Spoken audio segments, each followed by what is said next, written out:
Welcome to Brindavan YouTube channel. ನಿಮ್ಮ ಮನೇಲಿರುವಂಥ ಪಪ್ಪೀಸ್ಗಳಿಗೆ top best healthy and tasty ಫುಡ್ಡನ್ನು ಏನಾದರೂ ಹುಡುಕ್ತಾ ಇದ್ದರೆ ಇಲ್ಲಿದೆ ನೋಡಿ ಬೆಸ್ಟ್ ಫುಡ್. ನಿಮ್ಮ ಮನೆಗೆ ನೀವು ಒಂದು ಡಾಗನ್ನು ತರ್ತೀರಾ, ಪಪ್ಪಿನ ತರ್ತೀರಾ ಅಂತಂದರೆ ಅಟ್ಲೀಸ್ಟ್ 1 ಮಂತ್ ಆದರೂ ಅದಕ್ಕೆ ಆಗಿರಬೇಕು. ಸೊ 1 ಮಂತ್ ಆಗಿರುವಂತಹ ಪಪ್ಪೀಸ್ಗಳೇನಿದೆ ಆ ಪಪ್ಪಿಗೆ 1 ಮಂತ್ಸಿಂದ 3 ಮಂತ್ಸ್ ಒಳಗಡೆ ಇರುವಂತಹ ನಾಯಿ ಮರಿಗಳಿಗೆ ನೀವು ಸೆರ್ಲಾಕನ್ನು ಕೊಡಬೇಕಾಗುತ್ತೆ. ಅಟ್ಲೀಸ್ಟ್ ಪರ್ ಡೇ ಒನ್ಸ್ ಆದರೂ ಕೊಡಬೇಕಾಗುತ್ತೆ. ನಿಮಗೆ ಅಷ್ಟು ಅಫೋರ್ಡಬಲ್ ಇದೆ ಅಂತಂದರೆ ನೀವು 2 ಟೈಮ್ಸ್ ಕೂಡ ಕೊಡಬೇಕು. ಬಟ್ 1 ಸ್ಪೂನ್ ಮಾತ್ರ.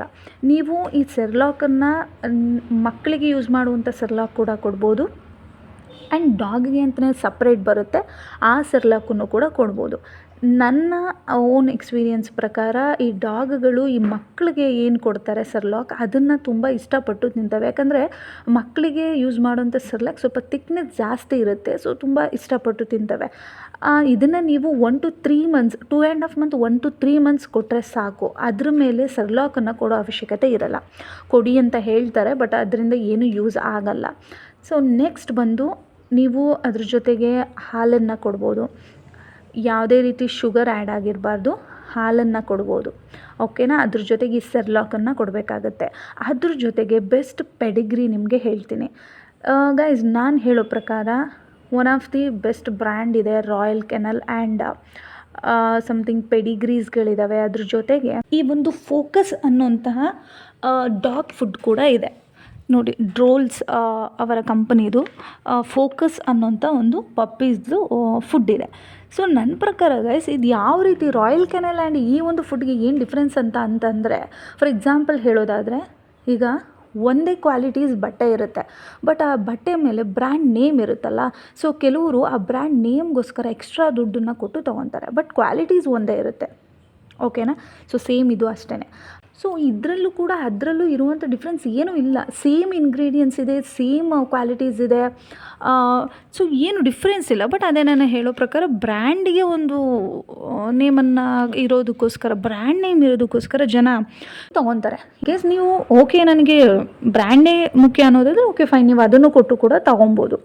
ಸೊ ಇದನ್ನು ಕೊಡಬೇಕಾದ್ರೆ ಮರಿಗಳಿದ್ದಲ್ಲಿ ಅದನ್ನು ನೀರಿಗೆ ಅದ್ರ ಜೊತೆಗೆ ನೀರು ಹಾಲನ್ನು ಮಿಕ್ಸ್ ಮಾಡಿ ಅದನ್ನು ಸೋಕ್ ಮಾಡಿ ಮತ್ತೆ ಕೊಡಬೇಕಾಗುತ್ತೆ. ಬಟ್ ಈ ಫೋಕಸ್ ಅನ್ನೋಂಥದ್ದು ಏನಿದೆ ಅದನ್ನು ನೀವು ಸ್ವಲ್ಪ ಬೆಳಿಗ್ಗೆ ಸ್ವಲ್ಪ ಸಂಜೆ ಸ್ವಲ್ಪ ಒಂದು ಬೌಲಲ್ಲಿ, ಚಿಕ್ಕ ಬೌಲಲ್ಲಿ ಕೊಡಬೇಕಾಗತ್ತೆ. ಓಕೆನಾ? ಆ್ಯಂಡ್ ಅದ್ರ ಜೊತೆಗೆ ಮೇನ್ ಥಿಂಗ್ ಏನು ಅಂತಂದರೆ ಎಗ್ಗನ್ನು ನೀವು 1.5 ಮಂತಿಂದನೇ, ಈಗ ಫಸ್ಟ್ ಟೈಮ್ ನೀವು ಕೊಡ್ತಾಯಿದ್ದೀರಾ ಅಂತಂದರೆ ಅರ್ಧ ಭಾಗ ಮಾತ್ರ. ಅದಾದಮೇಲೆ ಅಂದರೆ ಬೆಳಿಗ್ಗೆ ಅರ್ಧ, ಒಂದು ಮೊಟ್ಟೆಲೇ ಅದನ್ನು ಬೇಯಿಸಿರ್ತೀರ, ಅದನ್ನು ಅರ್ಧ ಮಾಡಿ ಬೆಳಿಗ್ಗೆ ಒಂದು ಸಂಜೆ ಒಂದು ಕೊಡಬೇಕಾಗುತ್ತೆ. ಒಂದೇ ಸಲ ಒಂದೇ ಮೊಟ್ಟೆನ ಕೊಡೋಕೆ ಹೋಗಬೇಡಿ, ಬಿಕಾಸ್ ಅದು ಪಪ್ಪಿಗಳು ಅದಕ್ಕೆ ತಡ್ಕೊಳ್ಳೋಂಥ ಕೆಪಬಿಲಿಟಿ ಇರಲ್ಲ. ಓಕೆನಾ? ಬರ್ತಾ ನೀವೇನು ಮಾಡಬೇಕಾಗುತ್ತೆ, ರೈಸನ್ನು ಕೊಡಬೇಕು. ರೈಸ್ ಜೊತೆಗೆ ಆ ಮೊಟ್ಟೆ ಎಗ್ ವೈಟ್ ಏನಿರುತ್ತೆ ಮತ್ತು ಎಲ್ಲೋ ಏನಿರುತ್ತೆ ಅದನ್ನೆಲ್ಲವನ್ನು ಚೆನ್ನಾಗಿ ಮಿಕ್ಸ್ ಮಾಡಿ, ಅದಕ್ಕೆ ಯಾವುದೇ ರೀತಿ ಉಪ್ಪು ಖಾರ ಏನೂ ಹಾಕ್ತೀರಾ ಅದನ್ನು ಮಿಕ್ಸ್ ಮಾಡಿ ಡಾಗ್ಗಳಿಗೆ ಕೊಡಬೇಕಾಗತ್ತೆ. ಇದನ್ನು ಕೊಡೋದ್ರಿಂದ ತುಂಬ ಚೆನ್ನಾಗಿ ಗ್ರೋತ್ ಆಗುತ್ತೆ. ಸೊ ನೀವಿಲ್ಲಿ ರೈಸನ್ನು ಕೂಡ ಕೊಡಬೇಕಾಗುತ್ತೆ ಗೈಸ್. ಸೊ ಈ ಕೆಲವ್ರು ಏನಂತಾರೆ ರೈಸ್ ಕೊಡಬಾರ್ದು, ಬರೀ ಪೆಡಿಗ್ರಿ, ಬರೀ ಅದು ಇದು ಅಂತ ಹೇಳ್ತಾರೆ. ಆ್ಯಕ್ಚುಲಿ ಗ್ರೋತ್ ಆಗಬೇಕು ಅಂದರೆ ಇದೆಲ್ಲ ಕೂಡ ಇಂಪಾರ್ಟೆಂಟ್ ಇರುತ್ತೆ. ಎಗ್ಗನ್ನು ಕೊಡಬೇಕು, ಅದ್ರ ಜೊತೆಗೆ ರೈಸನ್ನು ಮಿಕ್ಸ್ ಮಾಡಿ ಕೊಡಬೇಕಾಗುತ್ತೆ. ಯಾಕಂದರೆ ಪ್ರಾಣಿಗಳು ಹೇಗೆ ಮಾಡಿಬಿಡ್ತವೆ ಅಂದರೆ ನಾವು ಚಿಕ್ಕದ್ರಿಂದ ಏನು ಅಭ್ಯಾಸ ಮಾಡಿರ್ತೀವಿ ಅದನ್ನೇ ಮುಂದಕ್ಕೂ ಅಭ್ಯಾಸ ಮಾಡ್ಕೊಳುತ್ತೆ. ಸೊ ಎಗ್ ಅಂದರೆ ಎಗ್ಗೆ ಅಡಿಕ್ಟ್ ಆಗಿಬಿಡ್ತವೆ, ಚಿಕನ್ ಅಂದರೆ ಚಿಕನ್ಗೆ ಅಡಿಕ್ಟ್ ಆಗಿಬಿಡ್ತವೆ. ಹಾಗಾಗಿ ಇದನ್ನು ಮಿಕ್ಸ್ ಮಾಡಿ ಕೊಡಿ. ಸೊ ಒಂದು Cerelac, milk, Pedigree and rice with egg. So ಇದಾಯಿತು. ಆ್ಯಂಡ್ ಇದ್ರ ಜೊತೆಗೆ ನೀವು ಫ್ರೂಟ್ಸನ್ನು ಕೊಡ್ಬೋದು.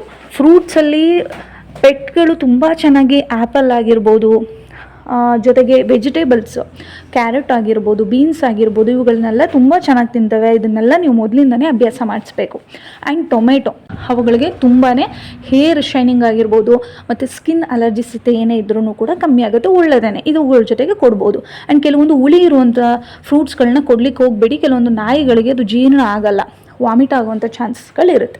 ಬಾಳೆಹಣ್ಣನ್ನು ಕೊಡಬೇಕಾಗುತ್ತೆ. ಬಾಳೆಹಣ್ಣು ಡೈಜೆಷನ್ಗೆ ತುಂಬಾ ಹೆಲ್ಪ್ ಮಾಡುತ್ತೆ. ಸೊ ಯಾವುದೇ ಒಂದು ಫ್ರೂಟ್ಸ್ ಆಗಿರ್ಬೋದು, ನಟ್ಸ್ ಆಗಿರ್ಬೋದು, ನೀವೇನೇ ಕೊಡ್ತಿದ್ದೀರಾ ಅಂತಂದರೂ, ಇವಾಗ ಮಕ್ಕಳಿಗೆ ಯಾವುದೇ ರೀತಿ ಫಸ್ಟ್ ಟೈಮ್ ನೀವು ತಿನ್ನಿಸ್ತಾ ಇದ್ದೀರಾ ಅಂದಿದ ತಕ್ಷಣ ಡೈರೆಕ್ಟಾಗಿ ಫುಲ್ ಬಾಳೆಹಣ್ಣು ಕೊಟ್ಬಿಡೋದು, ಆ ನಟ್ಸು ಅದರೊಳಗಡೆ ಬೀಜ ಏನಿದೆ ಏನು ನೋಡ್ದಿರ ಕೊಡಲ್ಲ. ಅದೇ ರೀತಿಯೇ ಮರಿಗಳು ಕೂಡ ಅದೇ ರೀತಿ ಇರುತ್ತೆ. ಹಾಗಾಗಿ ಒಂದೇ ಸಲ ಕೊಡಬೇಡಿ, ಅದನ್ನು ನೀಟಾಗಿ ಕಟ್ ಮಾಡಿ ಅವುಗಳಿಗೆ ತಿನ್ನಲಿಕ್ಕೆ ಕೊಡಿ. ನೆಕ್ಸ್ಟ್ ನೀವು ಕರ್ಡ್ ಅಂದರೆ ಮೊಸರು. ಈಗ ಮೊಸರನ್ನ ನೀವು ರೈಸ್ ಜೊತೆಗೆ ಮಿಕ್ಸ್ ಮಾಡಿ ಕೊಟ್ರೂ ಒಳ್ಳೆಯದೇ. ಮತ್ತು ಮೊಸರನ್ನ ಅವುಗಳಿಗೆ ತಿನ್ನೋಕ್ಕೆ ಮಧ್ಯಾಹ್ನ ಟೈಮ್ ಕೊಟ್ರೂ ಕೂಡ ಒಳ್ಳೆಯದೇ. ಮಧ್ಯಾಹ್ನ ಟೈಮ್ ಕೊಡಿ, ನೈಟ್ ಟೈಮ್ ಕೊಡೋಕ್ಕೆ ಹೋಗಬೇಡಿ. ಕೊಟ್ಟರೆ ಅವುಗಳಿಗೆ ತಂಪಾಗುವಂಥ ಚಾನ್ಸಸ್ ಆ್ಯಂಡ್ ತುಂಬ ಒಳ್ಳೆಯದು ಕೂಡ. ಮೊಸರು ಪೆಟ್ಗಳಿಗೆ ಒಳ್ಳೆಯದಾಗಿರುತ್ತೆ. ಸೊ ಮೊಸರನ್ನು ಕೂಡ ನೀವು ಕೊಡ್ಬೋದು. ಅದ್ರ ಜೊತೆಗೆ ನೀವು ಕ್ಯಾಶ್ಯೂಸ್ ಆಗಿರ್ಬೋದು, ಅಂದರೆ ಗೋಡಂಬಿ ಆಗಿರ್ಬೋದು, ಯಾವುದನ್ನೇ ಆದರೂ ಅಷ್ಟೇ ಸ್ವಲ್ಪ ಕೊಡಿ. 1-2 ಇಷ್ಟಿಷ್ಟೇ ಕೊಡ್ತಾ ಬನ್ನಿ. ಸೊ ವೆಜಿಟೇಬಲ್ಸ್ ಕೊಡೋದ್ರಿಂದ, ಫ್ರೂಟ್ಸ್ ಕೊಡೋದ್ರಿಂದ, ಈ ಥರ ನಟ್ಸ್ಗಳನ್ನ ಕೊಡೋದ್ರಿಂದ ಏನು ಪ್ರಾಬ್ಲಮ್ಸ್ ಏನೂ ಆಗಲ್ಲ. ಅವುಗಳಿಗೆ ಗ್ರೋತ್ಗೆ ಒಳ್ಳೆಯದೇ ಆಗುತ್ತೆ. ಆಫ್ಟರ್ 4 ಮಂತ್ ಇಲ್ಲ 5 ಮಂತ್, ಆಫ್ಟರ್ 4 ಮಂತ್ ಆದಮೇಲೆ, ಅಂದರೆ ಈಗ ರ್ಯಾಟ್ವಿಲ್ಲರ್ ಇಲ್ಲ ಅಂತಂದರೆ ಆಫ್ಟರ್ 3 ಮಂತ್ಸೇ ನೀವು ಸ್ಟಾರ್ಟ್ ಮಾಡಿಬಿಡ್ಬೋದು. 3 ಮಂತ್ಸ್ ನೀವು ಕೊಡಬೇಕಾದ್ರೆ ಚಿಕನ್ನ ಸೆಲೆಕ್ಟೆಡ್ ಪೀಸನ್ನು ತೊಗೊಂಡು, ಬೋನ್ಲೆಸ್ ಪೀಸು ಮತ್ತು ಲಿವರ್ ಇದನ್ನು ತೊಗೊಂಡು, ಲಿವರ್ನ ತುಂಬ ಚಿಕ್ಕದಾಗಿ ಕಟ್ ಮಾಡಬೇಡಿ.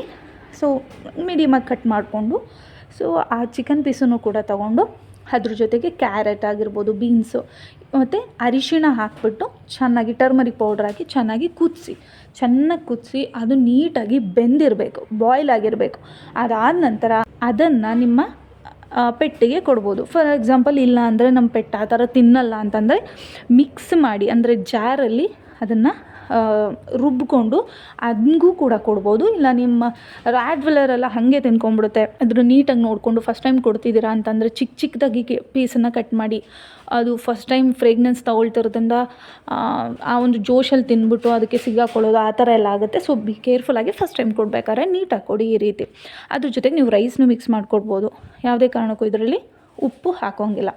ಆ್ಯಂಡ್ ಮೇಯ್ನ್ ಥಿಂಗ್ ಇನ್ನೊಂದು ಗೈಸ್, ಯಾವುದೇ ಕಾರಣಕ್ಕೂ ಪೆಟ್ಗಳಿಗೆ ಸ್ವೀಟನ್ನಾಗಲಿ, ಸಾಲ್ಟ್ ಆಗಲಿ ಅಥವಾ ಖಾರದ ಐಟಮ್ಸ್ನ ಕೊಡಬೇಡಿ. ಆಬ್ವಿಯಸ್ಲಿ ಅವುಗಳು ನಿಮ್ಮ ಮುಂದೆ ಬಂದು ಕೂತ್ಕೊಂಡಾಗ ನಿಮಗೆ ಕೊಡಬೇಕು ಅಂತ ಅನಿಸುತ್ತೆ. ಅದು ಆ ರೀತಿಯೇ ಎಕ್ಸ್ಪ್ರೆಷನ್ನು ಕೂಡ ಕೊಡ್ತಾ ಇರುತ್ತೆ ನೀವೇನೋ ತಿನ್ನಬೇಕಾದ್ರೆ. ಅದಕ್ಕೋಸ್ಕರ ನೀವು ಅವುಗಳನ್ನ ಕೊಟ್ಟು ಅವುಗಳ ಹೆಲ್ತನ್ನು ಹಾಳು ಮಾಡಬೇಡಿ. ಏನೇ ಸ್ವೀಟ್ ಆಗಿರ್ಬೋದು, ಸಾಲ್ಟ್ ಆಗಿರ್ಬೋದು, ಇದೆಲ್ಲ ಡೈರೆಕ್ಟ್ ಎಫೆಕ್ಟ್ ಆಗುವಂಥದ್ದು ನಾಯಿಗಳ ಲಿವರ್ ಆ್ಯಂಡ್ ಕಿಡ್ನಿಗೆ. ಸೊ ನಮ್ಮ ಪ್ರೀತಿ ಅವುಗಳಿಗೆ ತೊಂದರೆನ ಮಾಡಬಾರ್ದು. ಹಾಗಾಗಿ ಅವುಗಳಿಗೆ ಯಾವುದು ಬೇಕೋ ಅದನ್ನು ಮಾತ್ರ ಕೊಡಿ. ಆ್ಯಂಡ್ ಅದ್ರ ಜೊತೆಗೆ ನೀವು ಆಬ್ವಿಯಸ್ಲಿ ಪೆಟ್ ಶಾಪಲ್ಲಿ ಸಿಗುತ್ತೆ ಬಿಸ್ಕೆಟ್ ಆಗಿರ್ಬೋದು ಆ್ಯಂಡ್ ಬೋನ್ಸು, ಇವುಗಳಲ್ಲೆಲ್ಲನೂ ಬಿಸ್ಕೆಟ್ನ ರೆಗ್ಯುಲರ್ ಒಂದು ದಿನಕ್ಕೆ 2-3 ಆ ಥರ ಕೊಟ್ಕೊಂಬನ್ನಿ. ಅದ್ರ ಜೊತೆಗೆ ಬೋನ್ ಅದೆಲ್ಲ ಇರುತ್ತಲ್ಲ, ಅದನ್ನೆಲ್ಲ ಒಂದು 8 ಡೇಸ್ಗೊಂದ್ಸೋ 10 ಡೇಸ್ಗೊಂದ್ಸೋ ಆ ಥರ ಕೊಡಿ. ಓಕೆನಾ? ಆ ರೀತಿ ಕೊಡಿ. ಯಾವುದನ್ನು ರೆಗ್ಯುಲರಾಗಿ ಮಾಡಿಕೊಂಡು ಒಂದೇ ಫುಡ್ಡು ಅನ್ನೋ ಥರ ಯಾವತ್ತೂ ಅಭ್ಯಾಸ ಮಾಡಬೇಡಿ.